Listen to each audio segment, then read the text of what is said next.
So I guess you were all expecting this video, this Aljamain Sterling-centric piece that will clear some of the air after the relentless mid-video jabs I threw at him ever since his capture of the UFC bantamweight title through disqualification. And for that period of 12 months, it felt in some ways right to have a go at Aljo, to throw in the odd reminder every week or so that while the belt is in his possession, there is no argument to be made that he is the legitimate champion. Now of course during fight week, maybe 2 minutes after throwing out another playful jab, I did warn you guys not to underestimate him as a fighter and as a top 5 elite bantamweight. But that doesn't mean I wasn't completely shocked by the performance he turned in during the UFC 273 co-main event. In fact, even if I was fully aware of Aljamain's talents through his many appearances in the UFC, I really didn't expect him to trouble the interim champion that much. But hey, I was wrong, and when fight night came around, Sterling managed to throw an almighty spanner in the works, and I love that kind of thing. When it comes to mixed martial arts, it is usually around the time that we start to get complacent with the narrative, when we feel like we're just going through the motions. That's when the curveball gets thrown, and in this case, the best division in the sport has brought us one of the most surprising championship level upsets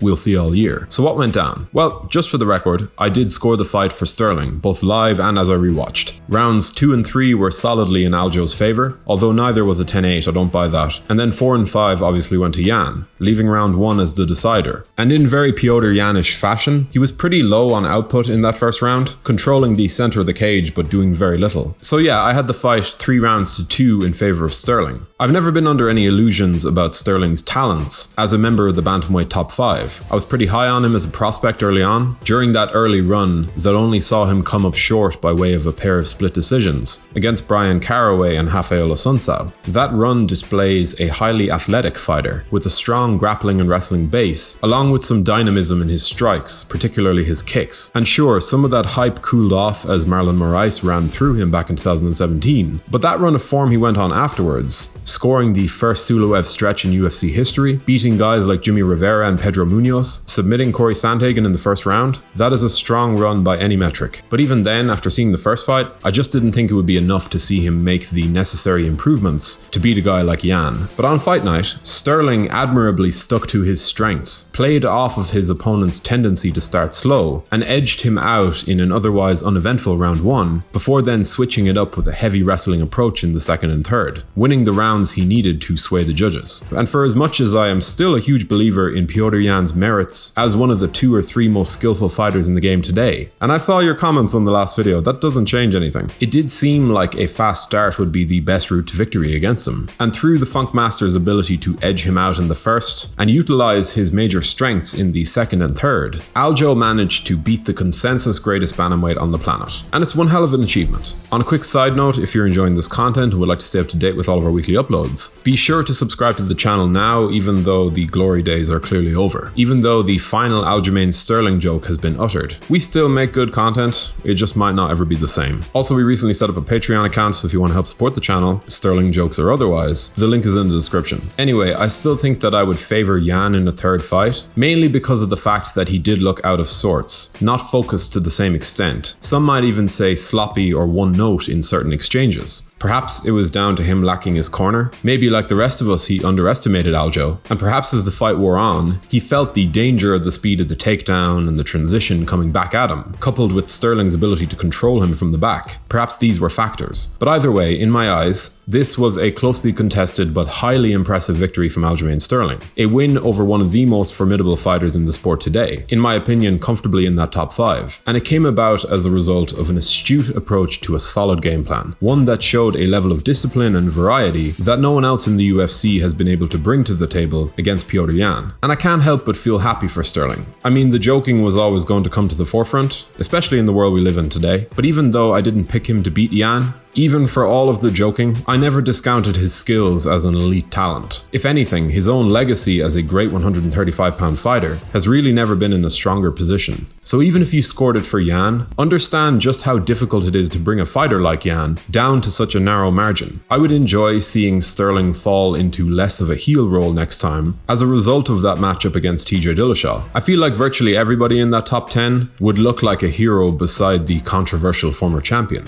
And of course, given that he never actually lost his title, the narrative pretty much writes itself, and it would be one hell of a matchup, with both men having very realistic routes to victory. I will hold off on making any early predictions. I'd need to dive deeper into both and make sure I'm not going off recency bias. But either way, Aljo now has an opportunity to reinvent himself as a champion, as a brand within the UFC. That has come to him through his ability to fight to a better game plan over the course of 25 minutes than one of the best and most cerebral fighters of the era. And as much as I did love the jokes, Sterling has certainly done enough to make this victory the focus of our attention. But how did you score the bantamweight title match in the UFC 273 co-main event? And who would you like to see both Jan and Sterling take on next time around? Do let us know your opinions in the comment section below. If you enjoyed this video, be sure to leave a like and a comment before subscribing to the channel so you can stay up to date with all of our latest uploads. Thank you for watching.